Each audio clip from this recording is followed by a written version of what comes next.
días, familia, que la gracia de nuestro Señor Jesucristo sea con todos ustedes, ¿verdad? Y con saludos, ¿verdad? Le enviamos a los amigos de las redes sociales que nos están viendo a través de este medio. En esta mañana pues estaremos compartiendo la escuela bíblica bajo el tema la resurrección, el fundamento de nuestra fe. La base de la lección de hoy tendrá como principal herramienta 1 Corintios capítulo 15. 1 Corintios capítulo 15 será el texto bíblico con el cual utilizaremos de base para la lección que estaremos compartiendo durante la mañana de hoy.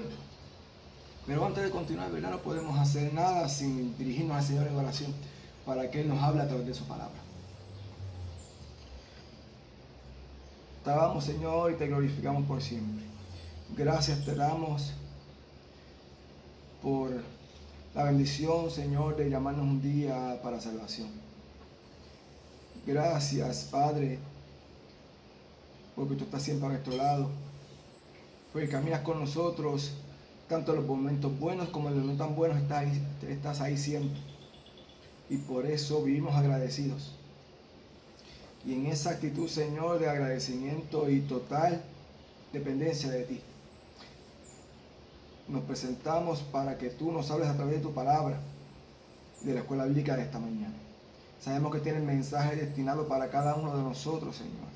Así que te suplicamos, Padre, que nos hables, que nos cambies, Señor, a través de la experiencia, Señor, que tendremos durante este tiempo.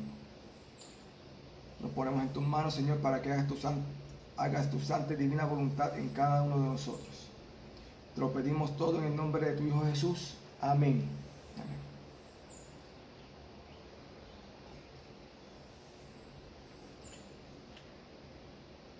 Me está bien interesante, ¿verdad? El tema, cuando tocamos el tema de la resurrección, ya hemos pasado lo que es el periodo de Cuaresma.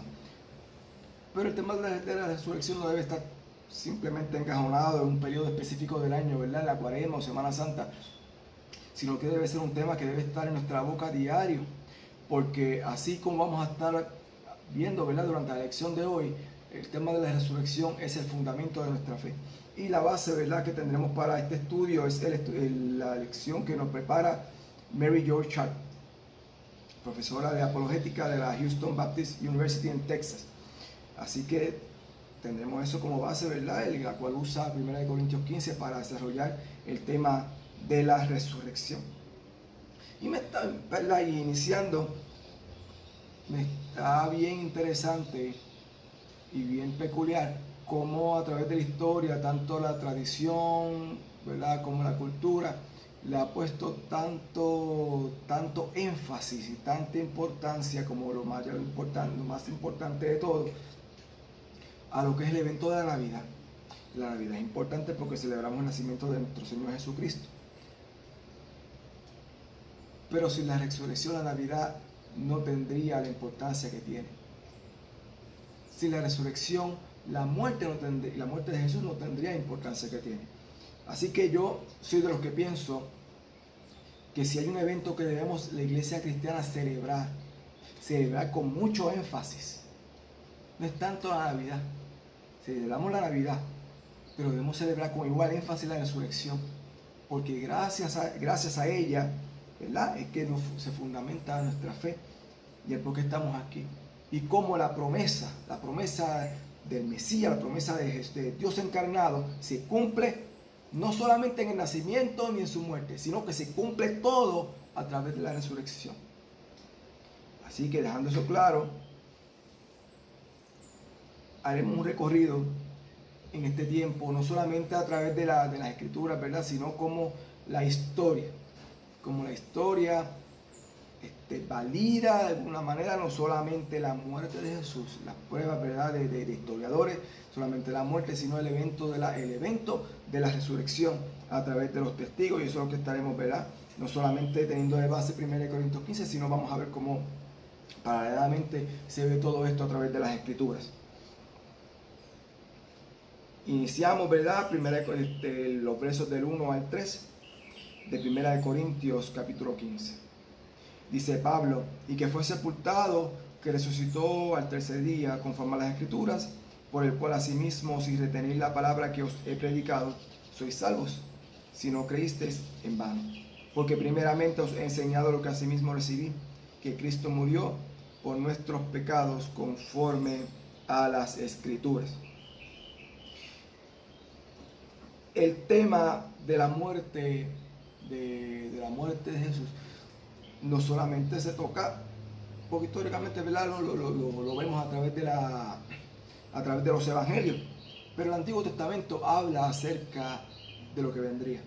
A través de la Torá se habla, ¿verdad? El tema del cordero, ¿verdad? Que se sacrifica, que es una alusión directa a lo que va a ser la figura de Jesucristo sacrificándose por nosotros, ¿verdad? El cordero perfecto, el cordero de Dios para librarnos de los pecados. Esa es la relación, ¿verdad? Que será iniciando en el Antiguo Testamento, en la Torá, en lo que es en Génesis, lo que es en el Éxodo, ¿verdad? Y el Levítico, acerca del Cordero como una relación directa a lo que va a ser la figura de Jesucristo. Luego en Isaías y Daniel veremos cómo los profetas también, específicamente Isaías 53, Daniel capítulo 9, nos hablan acerca de esto, especialmente pues el proceso ya directamente de la profecía del Mesías, anunciando la muerte de Jesús. Y el mismo Jesús, ¿verdad?, anuncia su muerte de diferentes maneras. Podemos darle ejemplo, por ejemplo, en Mateo 26, 39, cuando en Getsemaní le dice: Señor, Padre, pasa de mí esta copa, pero que no se haga mi voluntad, sino que se haga la tuya.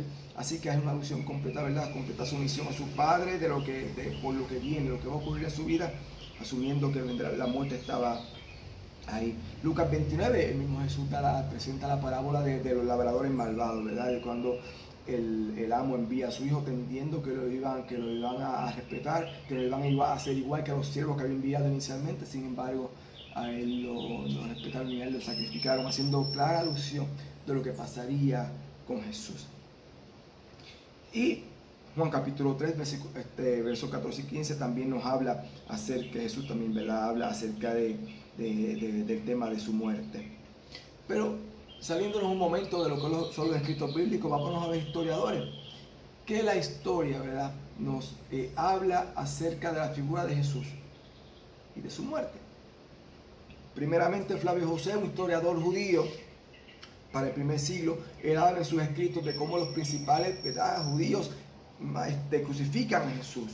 Luego, en el segundo siglo, vemos un Tácito, un senador e historiador romano, cómo describió la tortura y muerte de Jesús a manos de Pilato en el tiempo del emperador Tiberio. Luciano también, en el mismo segundo siglo, que es un filósofo y escritor sirio, él en sus escritos se burla de los cristianos debido a la muerte de Jesús y que haya muerto como un criminal. Y luego, más o menos con la misma línea, Celso, en el segundo siglo, un filósofo griego, critica a los cristianos porque su Salvador murió en un madero. Podemos ver, ¿verdad?, que no solo los textos bíblicos nos hablan acerca de lo que iba a ser la muerte de Jesús, sino que la misma historia clarifica con detalle que Jesús, la presencia de Jesús, ¿verdad?, en ese tiempo histórico y cómo fue asesinado. Seguimos en 1 Corintios, verso 4, el cual nos dice: y que fue sepultado y que resucitó al tercer día conforme a las Escrituras. Vamos ahora al tema de la resurrección. El Antiguo Testamento nos habla sobre esto. Es bien interesante, ¿verdad? Ya la profecía nos habla sobre esto. Podemos, por poner un ejemplo, podemos ir a Isaías 53, capítulo 10, que nos dice: con todo eso Jehová quiso quebrantarlo, sujetándole a padecimiento. Cuando haya puesto su vida en expiación por el pecado, verá linaje, vivirá por largos días, y la voluntad de Jehová será en su mano prosperada. Y empezamos a hablar aquí, ¿verdad?, que la muerte no iba a poder con él, ¿verdad?, que él iba a vivir después de esta. Y en Daniel capítulo 12, verso 2 nos dice: y muchos de los que duermen en el polvo de la tierra serán despertados, unos para vida eterna y otros para vergüenza y confusión perpetua. Así que está hablando no solamente de la resurrección de Jesús, sino el tema de la resurrección a nivel macro, ¿verdad?, a nivel de todos, como el tema de la resurrección es algo ya que se venía hablando. Luego, si nos vamos a Mateo 22, 31, ya en el Nuevo Testamento, nos dice: pero respecto a la resurrección de los muertos, ¿no os habéis leído lo que os fue dicho por Dios cuando dijo: yo soy Dios de Abraham, el Dios de Isaac y el Dios de Jacob. Dios no es Dios de muertos, sino Dios de vivos. Al igual que Daniel ya está hablando aquí, no solamente de Jesús resucitado, sino que la resurrección ya era algo para todo aquel que cree y proclama a Dios como su Señor. Y ya lo está hablando aquí el texto bíblico en Mateo, no solamente la resurrección lo vamos a ver a través de Jesucristo, sino a través de todos los santos que le siguen, que lo testifican. Jesús predice su propia, ¿verdad?, resurrección. En Juan capítulo 2 respondió Jesús y les dijo: destruid este templo y en 3 días lo levantaré. Los judíos, ¿verdad?, dijeron: mira cómo, porque el padre no entendía lo que estaba diciendo, se creían que estaba hablando del templo, ¿verdad?, que habían tardado 46 años en construir, sin darse cuenta de lo que estaba hablando era del templo del mismo, de su cuerpo como templo, el cual iba a levantarlo en 3 días. Mateo 17, 22 dice: estando ellos en Galilea, Jesús les dijo: el Hijo del Hombre será entregado en manos de hombres y le matarán, mas al 3er día resucitará. Y ellos se entristecieron en gran manera. Mateo 16, 21, vemos, ¿verdad?, más veces que Jesús lo va diciendo. Interesantemente de todo esto, es como luego vamos a ver cómo le fue tan difícil poder captar lo que estaba ocurriendo a los discípulos. Si Jesús mismo se lo dijo muchas veces, que él iba a resucitar. Y aun cuando ocurrió, que vamos a ver, ¿verdad?, las razones más adelante, las razones de por qué ellos no lo creyeron, porque no pudieron recordar las palabras de su Señor. En el momento cuando las mujeres vinieron, le dijeron que él no estaba en la tumba. Porque aquí vemos, ¿vale?, vamos a seguir viendo cómo vez tras vez Jesús les va diciendo que iba a resucitar. Mateo 16 dice: desde entonces comenzó Jesús a declarar a sus discípulos que le era necesario ir a Jerusalén y padecer mucho de los ancianos y de los principales sacerdotes y de los escribas y ser muerto y resucitar al 3er día. Mateo 20, ¿verdad?, continúa y dice: aquí subimos a Jerusalén y el Hijo del Hombre será entregado a los principales sacerdotes y a los escribas, le condenarán a muerte y le entregarán a los gentiles para que lo encarnezcan, le azoten y le crucifiquen, mas al 3er día resucitará. Sigue en Mateo 26, ¿verdad? Vemos como Mateo atestigua una y otra vez, ¿verdad?, lo que iba a pasar con él. Pero después que haya resucitado, iré delante de vosotros a Galilea, ¿verdad? No solamente resucitará, sino que él ya dijo que se les iba a presentar a ellos allá, en donde estuvieran.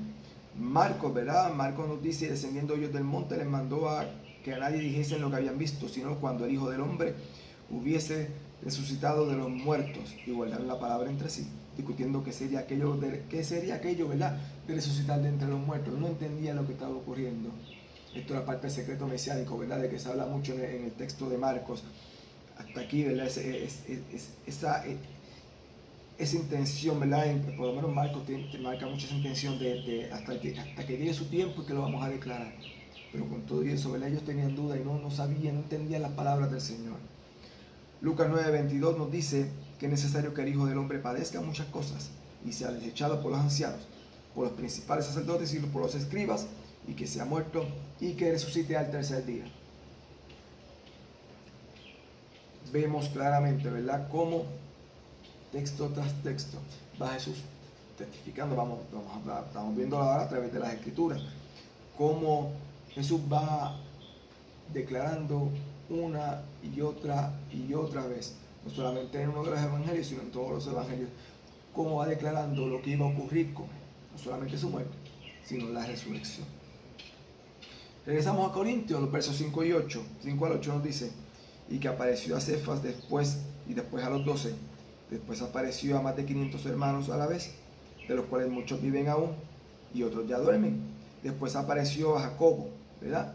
Bueno, apareció a Jacobo, después a todos los apóstoles, y al último de todos, como a un abortivo, me apareció a mí. Aquí, ¿verdad?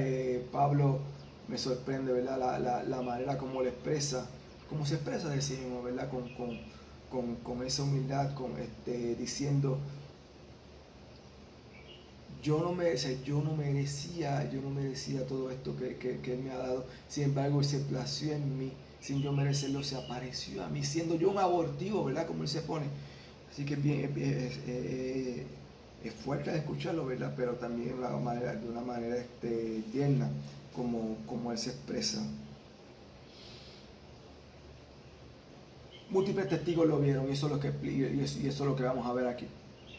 Y vamos a ver aquí no solamente lo que Pablo nos está diciendo aquí en el texto del 5 al 8, sino vamos a ver, ¿verdad? Es bien interesante que no solamente él lo declaró, Jesús declaró que iba a resucitar, sino desde el momento que él resucitó. Al momento de la ascensión pasaron 40 días. 40 días, y en ese periodo múltiples apariciones a muchos, más de 500 testigos está en el texto bíblico. Les voy a mencionar, ¿verdad?, parte de lo que dijo Pablo y otro más, ¿verdad?, que los evangelios, hasta Hechos nos presentan. Pero vamos a ver que mucho de lo que voy a mencionar se les presentó más de una vez, así que las apariciones de Jesús fueron bastante en ese periodo de 40 días. Primeramente en Juan 20 y Marcos 19 nos presenta el momento cuando se le presenta a María Magdalena. El texto, ¿verdad?, de Mateo, cuando menciona a las mujeres que regresaron a la tumba. Se le presenta a Pedro, que eso nos habla Lucas 24 y 1 Corintios, ¿verdad?, que Pablo nos menciona. Los caminantes de Emaús en Lucas 24, a los discípulos en Juan 20, a 7 de sus discípulos en el mar de Tiberias en Juan 21, a un grupo de más de 500 creyentes a la vez en 1 Corintios 15, ¿verdad?, que eso nos atestigua a Pablo, a Jacobo, también a las personas que vieron su ascensión al cielo en Hechos 13, y finalmente a Pablo en Hechos 9, y él mismo testificándolo en 1 Corintios 15, verso 8. No puede ser fruto de una alucinación multitudinaria, como muchos quieren dejar saber, ¿verdad? Hay evidencias de diferentes escritores e historiadores en el lapso de varias décadas, ¿verdad?, que hace difícil argumentar en contra de eso que ocurrió. También muchos historiadores coinciden que es casi improbable que más de 500 personas tuvieran alucinaciones de un mismo evento y que a su vez fueran capaces de poner hasta su propia vida en riesgo. Eran capaces de morir por eso que habían experimentado. Así que podemos ver como no solamente el texto bíblico, como también la historia, ¿verdad?, los estudiosos han tenido que estar llegando poco a poco a conclusiones con respecto a esto. No significa que todavía hoy hay mucho debate, ¿verdad?, hay muchas discusiones, muchos escritos que se siguen haciendo con respecto a la resurrección, pero que es debatible, pero que hay pruebas históricas acerca de lo que ocurrió, porque por la infinidad de testigos y pruebas, ¿verdad?, artificiales del evento, hay. Seguimos leyendo. Los versos 15 al 22 nos dicen: y somos hallados falsos testigos, porque hemos testificado de Dios que Él resucitó a Cristo, al cual no resucitó, si en verdad los muertos no resucitan. Porque si los muertos no resucitan, tampoco Cristo resucitó. Y si Cristo no resucitó, vuestra fe es vana, y aún estáis en vuestros pecados. Entonces también los que durmieron en Cristo perecieron. Si en esta vida solamente esperamos en Cristo, somos los más dignos de conmiseración de todos los hombres. Mas ahora Cristo ha resucitado de los muertos. Primicias de los que durmieron es hecho, porque por cuanto la muerte entró por un hombre, también por un hombre la resurrección de los muertos. Porque así como Adán todos mueren, también en Cristo todos serán vivificados. Y miren, hermano, yo sé que hay una pregunta, ¿verdad?, que nos lanza la lección hoy, y es bien interesante, ¿verdad?, cuando tú te enfrentas con ella, pero es importante, ¿verdad?, que no la hagamos, y es: ¿puede ser alguien cristiano sin creer en la resurrección? ¿Puede ser alguien cristiano sin creer en la resurrección? Yo pienso que no. Entiendo que no. Primero, ¿por qué? Porque ser cristiano es afirmar que eres seguidor de Jesucristo. Eso es lo primero. Si somos seguidores de Jesucristo, creemos que Él y Dios son uno. Son la segunda persona de la Trinidad. Así que si somos seguidores de Cristo, afirmamos que Él y Dios son uno y que Él es la segunda persona de la Trinidad. Así que ser cristiano no es solo creer que Jesús fue un gran maestro, ¿verdad?, que inspiró a muchos, sino que Él es Dios 100% humano, pero 100% divino, y que las promesas, ¿verdad?, de Él, tanto de su nacimiento, de su muerte y resurrección, vienen a través de todo el texto bíblico y todas se concretan en Jesucristo. Se concreta en Jesucristo, y no solamente se cumple porque nació, porque murió, sino se cumplen con la resurrección, porque con la resurrección Él vence la muerte y con la muerte vence el pecado que domina nuestra vida. Así que si solamente Él hubiera nacido y muerto, es como dice Pablo, vana fuera nuestra fe, y todavía estuviéramos muertos en nuestros pecados. Porque a través de la resurrección es que Él vence la muerte y con la muerte vence el pecado. Así que en conclusión, ¿verdad?, esta pregunta, ¿puede alguien ser cristiano y no creer en la resurrección? No. Las dos cosas no son compatibles. Si alguien dice ser cristiano y no cree en la resurrección, no es cristiano realmente. El verso 20 nos dice, mas ahora Cristo ha resucitado de los muertos, primicias de los que durmieron es hecho. Y es bien interesante porque utiliza la palabra primicias aquí Pablo, y Pablo está haciendo una referencia directa a Levítico 26, cuando toca el tema de las primicias, cuando todo el pueblo, ¿verdad?, recogía lo mejor de su cosecha y lo traía, se lo presentaba ante el Señor. Así que Pablo lo que está diciendo es que Jesús se presenta a su cuerpo, su resurrección, como la primicia, y que esa primicia, ¿verdad?, esa cosecha no se queda solamente en Él, sino que esa cosecha se va a seguir repitiendo, ¿verdad?, con los santos. Así que Él es el principio, Él es esa primera cosecha, ¿verdad?, de todos los que vienen después, ¿verdad?, de todos los que creen en el Señor como su Salvador. Y es interesante porque al decir esto, lo que está diciendo es que la muerte no es el final de la historia. La muerte no es el final. No es como muchas personas pueden creer, que con la muerte puede acabar todo y que no hay esperanza, ¿verdad?, que tú mueres y se acabó todo ahí, todo quedó ahí. No. Con la resurrección Él venció la muerte, y lo que nos está dando es una esperanza de que hay algo más. Esperanza que en la resurrección la muerte no es el final de todo, sino que nos espera algo mejor. Los versos 23 al 28 nos dicen, del capítulo 15 de 1 Corintios, pero cada uno en su debido orden, Cristo las primicias, luego los que son de Cristo en su venida, luego el fin, cuando entregue el reino al Dios y Padre, cuando haya suprimido todo dominio, toda autoridad y potencia, porque preciso es que Él reine hasta que haya puesto a todos sus enemigos debajo de sus pies. Y el postrer enemigo que será destruido es la muerte, porque todas las cosas las sujetó debajo de sus pies. Y cuando dice que todas las cosas han sido sujetas a Él, claramente se exceptúa aquel que sujetó a Él todas las cosas. Pero luego que todas las cosas le estén sujetas, entonces también el Hijo mismo se sujetará al que le sujetó a Él todas las cosas, para que Dios sea todo en todos. Este texto nos presenta dos cosas bien importantes. Primeramente, que no fue cualquier persona que resucitó.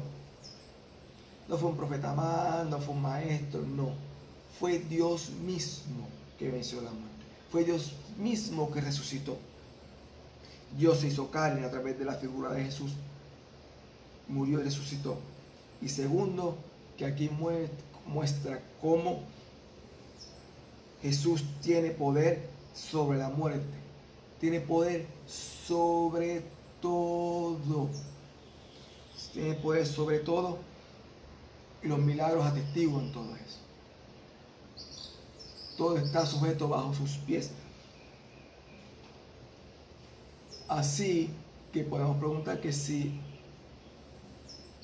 ¿qué pasa si no existiera la resurrección para todos? ¿Qué pasaría en ese momento? Entonces Jesús podríamos hablar que fuera una persona poderosa, que hacía muchos milagros, pero que su poder fuera limitado. Pero con la resurrección, lo que nos habla de la resurrección, que su poder es ilimitado, que Él tiene poder sobre todo. Así que no solamente la resurrección, la promesa está que la resurrección no solamente se quede en Él, sino es extensiva a todos los santos, ¿verdad? Todos aquellos que creen en Él como su Salvador, también resucitarán en su momento con Él. Así que la resurrección nos habla sobre eso, de esa esperanza. De que no solamente Él resucitó, sino que todos resucitaremos con Él.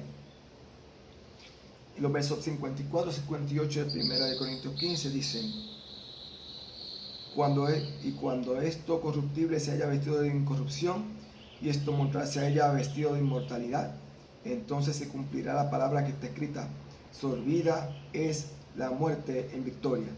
¿Dónde está, muerte, tu aguijón? ¿Dónde, oh sepulcro, tu victoria? Ya que el aguijón de la muerte es el pecado y el poder del pecado la ley. Mas gracias sean dadas a Dios que nos da la victoria por medio de nuestro Señor Jesucristo. Así que, hermanos míos, amados, estad firmes y constantes, creciendo en la obra del Señor siempre, sabiendo que vuestro trabajo en el Señor no es en vano.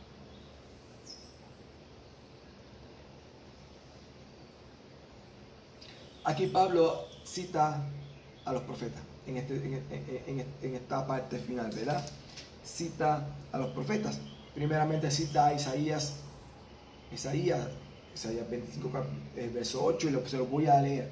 Dice: destruirá la muerte para siempre y enjugará Jehová el Señor toda lágrima de todos los rostros, y quitará la afrenta de su pueblo de toda la tierra, porque Jehová lo ha dicho. Y también citados al profeta Oseas, ¿verdad? El capítulo 13, verso 14, donde dice que de la mano del Señor lo redimiré, lo liberaré de la muerte. Oh muerte, yo seré tu muerte y seré tu destrucción, oh Seol. La compasión será escondida de mi vista. Esto lo cambia todo. Porque aquí mismo Él está usando los mismos profetas para decir, para hablar, ¿verdad? Y afirmar la promesa de que con la resurrección, Él vence la muerte. Pero no solo vence la muerte, sino si nos vamos a Romanos capítulo 6, Romanos 6, 23. Vamos a leer. Y dice: porque la paga del pecado es la muerte, mas la dádiva de Dios es vida eterna en Cristo Jesús, Señor nuestro. Al vencer la muerte, si nos basamos, ¿verdad?, también en Pablo capítulo 6, Romanos capítulo 6, verso 23, el pecado es consecuencia de la muerte. Así que la muerte, al vencer la muerte, vence de una vez al pecado, y el pecado ya no tiene dominio sobre nosotros a través de la resurrección de Jesucristo. Así que miren qué interesante, miren cómo cambia todo el panorama para llevarnos a la esperanza.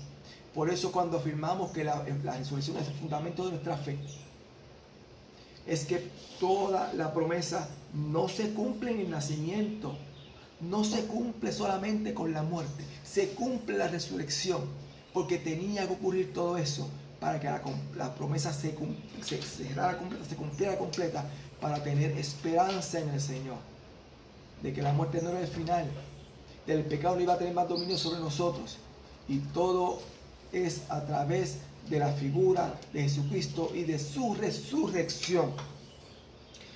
Y finalmente, ¿verdad?, concluyendo, la escritora de la lección nos presenta un escrito, finalizando, ¿verdad? Y ella lee, toma un artículo, ¿verdad?, del Diccionario Bíblico Ilustrado, y yo me voy a tomar la libertad de leerlo, ¿verdad? Es un poquito largo, lo voy a dar lectura despacio para que ustedes vean detalles. Miren, esto, como yo le mencioné un inicio, esto va a ser un tema que se va a seguir debatiendo siempre, ¿verdad? Porque el tema de la resurrección es algo bien difícil de poder asimilar, ¿verdad? El evento de la resurrección, de que una persona vuelva a la vida como Él lo hizo, porque era divino, pero era humano, ¿verdad? Que poder tener comprensión de eso, para muchos es bien difícil. Pero vimos, ¿verdad?, como ya la historia, como hechos históricos y estudiosos, ¿verdad?, han testificado que a través de la evidencia que existe y de los múltiples testigos que hubieron, ocurrió este evento, tiene que haber ocurrido este evento. Y les voy a explicar aquí, les voy a compartir este artículo, ¿verdad?, que viene del Diccionario Bíblico Ilustrado Holman, que la escritora de la lección lo dice, y lo que más o menos va detallando es el debate, ¿verdad?, histórico acerca del tema de la resurrección y todos los puntos de vista que han habido históricamente para debatir lo que ocurrió. Y dice así, se titula La resurrección de Jesucristo. Desde el siglo XIX, los eruditos han cuestionado la historicidad de la resurrección de Jesús. Algunos argumentan que las mujeres y los discípulos fueron a la tumba equivocada, pero si hubiera sido así, los líderes judíos podrían haber presentado el cuerpo de Jesús como respuesta a la proclamación de la resurrección. Sin duda, ellos conocían la ubicación de la tumba. Otra teoría es que los discípulos se robaron el cuerpo de Jesús. Sin embargo, es improbable que los discípulos se robaran el cuerpo e inventaran una historia por la cual estuvieran dispuestos a sufrir el martirio. Otros afirman que Jesús no murió realmente en la cruz, sino que se desmayó y luego en el ambiente frío de la tumba revivió lo suficiente como para poder escapar. Esta postura no toma en cuenta la gravedad de los golpes que Jesús sufrió, el horrible proceso de crucifixión, ¿verdad? Y si podemos ir a libros de historia que detallan el tema de la resurrección, no puede Jesucristo, sino porque eso es un elemento de tortura que ellos trabajaban continuamente. La flagelación anterior a la crucifixión y después de la crucifixión, es improbable que esto hubiera ocurrido, y esto es lo que está detallando aquí, ¿verdad? Y también, ¿verdad?, menciona que un centurión, hay una evidencia que un centurión conoció la muerte, ¿verdad?, y cómo él traspasó el costado, ¿verdad?, para comprobar que él había fallecido, y el texto bíblico también nos hablan acerca de eso. Otra suposición de los escépticos es que Jesús continuó viviendo después de su resurrección en un sentido espiritual, pero que esto no implicaba una resurrección corporal. No obstante, las evidencias bíblicas en cuanto a la corporeidad son muy firmes. Eso nos habla Lucas 24 y Juan 20. Finalmente, algunos estudiosos han comparado las apariciones después de la resurrección con alucinaciones. Sin embargo, el Nuevo Testamento da evidencia de las apariciones de Jesús en diferentes lugares a numerosas personas, hasta 500 personas juntas en una ocasión. Y eso ya lo vimos ahora durante el estudio, se lo pudimos ver. Y como otros textos, ¿verdad?, de los evangelios hablan, y los hechos hablan acerca de las apariciones de Jesús en esos 40 días. Esta postura tampoco tiene en cuenta que los discípulos no estaban psicológicamente preparados para la resurrección, y de hecho no creyeron en las primeras noticias al respecto, ¿verdad? Las evidencias de la veracidad histórica de la resurrección corporal de Jesús son contundentes. La evidencia de la tumba vacía es fundamental. Primero, el relato de la tumba vacía se encuentra en los 4 evangelios y está implícito en la proclamación de la resurrección por parte de la iglesia primitiva. ¿Y cómo podrían predicar la resurrección corporal de Jesucristo si todos en Jerusalén habían sabido que su cuerpo estaba aún en la tumba? Segundo, es difícil creer que la primitiva hubiera inventado la historia de la resurrección y luego pusiera a las mujeres como los primeros testigos de la tumba vacía y la resurrección, ya que las mujeres no eran consideradas testigos confiables en la cultura judía, lo cual queda demostrado por la reacción inicial de los discípulos ante sus palabras, como yo lo mencioné en un inicio, que a pesar de que ellos habían escuchado de parte del mismo Jesús que le iba a resucitar, ellos no comprendían lo que le estaba diciendo. Las mujeres se lo dijeron, él no está allí, y todavía no lo creían. Y era por esta situación, ¿verdad?, y que la palabra de la mujer no era fiable, pero sin embargo la iglesia primitiva lo utiliza, ¿verdad?, para testificar sobre la resurrección. Y tercero, algo increíble debe haber sucedido en ese domingo para hacer que los creyentes judíos comenzaran a adorar a Dios en el primer día de la semana, en lugar del día de reposo. Finalmente, solo un milagro puede explicar la transformación de los discípulos después de la resurrección. El relato bíblico indica que cuando Jesús fue arrestado, todos huyeron. Cuando las mujeres le dijeron que habían visto a Jesús, los hombres no les creyeron. Pero esos mismos hombres, tiempo después, estuvieron dispuestos a sufrir la persecución y el martirio por predicar a Jesús como el Señor resucitado.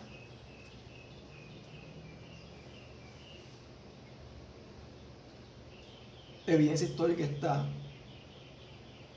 Obviamente, a pesar de eso, los debates van a seguir. Yo no estuve allí, pero yo puedo testificar de cómo el mensaje de Jesús resucitado puesto en mí a través del Espíritu Santo transformó mi vida. Así como transformó a los testigos allí en el primer siglo, a las más de 500 personas que vieron directamente a Jesús, que fueron diferentes después. Imagínense.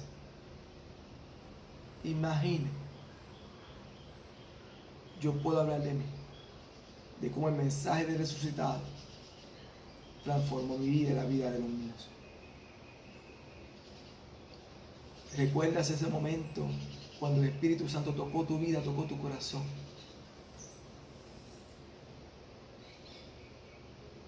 ¿Cómo te transformó al saber este mensaje maravilloso? De que Jesús resucitó, de que la muerte no era el final, de que había esperanza, de que Él lo hizo todo, de que ya no te, de que sola, que Él dio su vida, que Él tomó nuestro lugar. ¿Cómo transformó tu vida, tu encuentro con el mensaje de resucitado? Amigo y amiga que me escuchen, hermanos y hermanas, amigo, has tenido un encuentro con el Señor, con el mensaje de resucitado. Testificamos que Jesús resucitó y que a través de Él se cumplió la promesa de que ya el pecado no iba a tener dominio sobre nosotros, porque Él lo quitó para tener acceso a Él. Si el Señor está llamando a tu vida hoy, si el mensaje resucitado está llamando a tu vida hoy, abre tu corazón a Él. Oramos. Señor, es difícil para muchos comprender. A través de la historia muchos han negado este evento. Y sí, es difícil ante nuestra mentalidad finita poder entender la complejidad de tu gloria, la complejidad de tu poder. Pero la historia está ahí plasmada, no solamente por escritores bíblicos, sino también por historiadores, de los hechos que ocurrieron en el momento que tú decidiste encarnarte. Señor, sé que nosotros no hemos sido testigos de verte corporalmente, pero podemos ser testigos de cómo el mensaje de la cruz, el mensaje de la resurrección, de tu resurrección, donde se concreta la promesa, transformó nuestra vida. Y te glorificamos porque tu gracia es merecida. Así como dice Pablo, tocó a un abortivo como yo, que no lo merecía y que ninguno de nosotros lo merecíamos. Sin embargo, tu amor te movió para llamarnos. No sé a quién tú estás llamando, Señor, hoy en día a través del mensaje de la resurrección. Si es así, Señor, toca la vida de esas personas. Cámbiala, Señor, en tu voluntad. Y ayúdanos, Señor, a que este mensaje de la resurrección no solamente se quede en nosotros, no solamente lo gocemos nosotros en Él, sino que lo compartamos con otros y con otras, así como le enviaste a los discípulos a hacer, que lo hagamos nosotros de igual manera, Señor. Te lo suplicamos, Señor, todo esto en el nombre y por los méritos de tu Hijo Jesucristo. Amén y amén. Y finalmente los dejo con una alabanza hermosa. Vamos a ir un poquito para atrás, para los años 80 y 90, donde habla de esta misma esperanza en la cual descansamos, en que el Señor regresará otra vez. Y nosotros, ¿verdad?, juntamente con nuestro Señor resucitaremos, cumpliéndose la promesa que nos dejó. Les dejo la alabanza Vuelve del grupo Peregrinos y Extranjeros. Que el Señor les bendiga.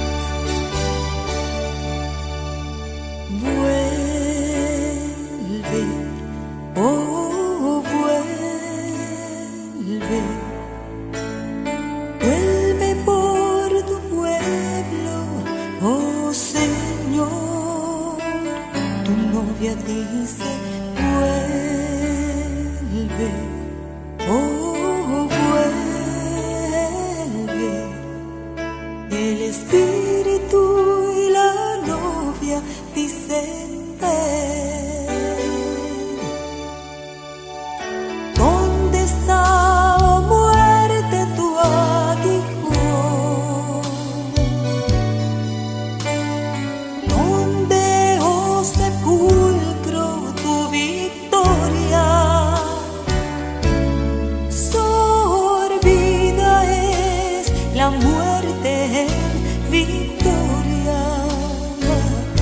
Cuando en ese momento, en solo un pestañear, a la final trompeta, los muertos resucitarán, incorruptibles resucitarán, y nuestros cuerpos transformados serán. Vuelve, oh vuelve,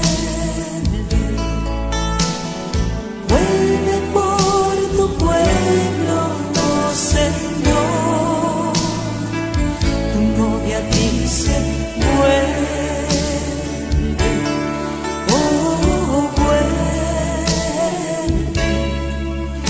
El espíritu y la novia dicen ven.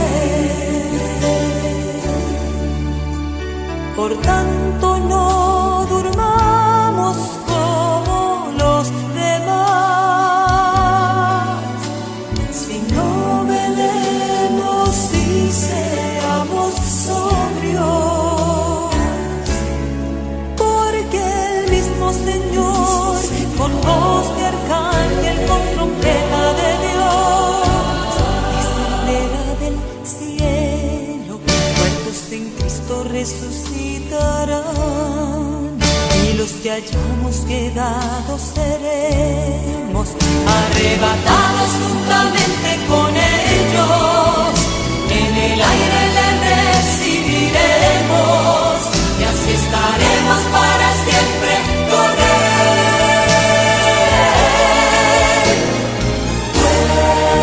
Vuelve, oh vuelve. El espíritu y la novia dicen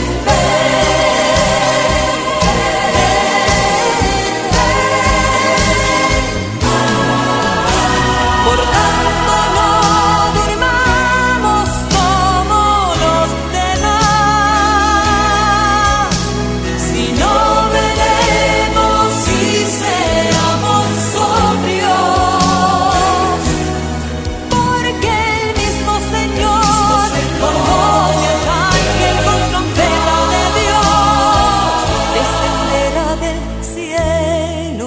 Muertos en Cristo resucitarán, y los que hayamos quedado seremos arrebatados juntamente con ellos.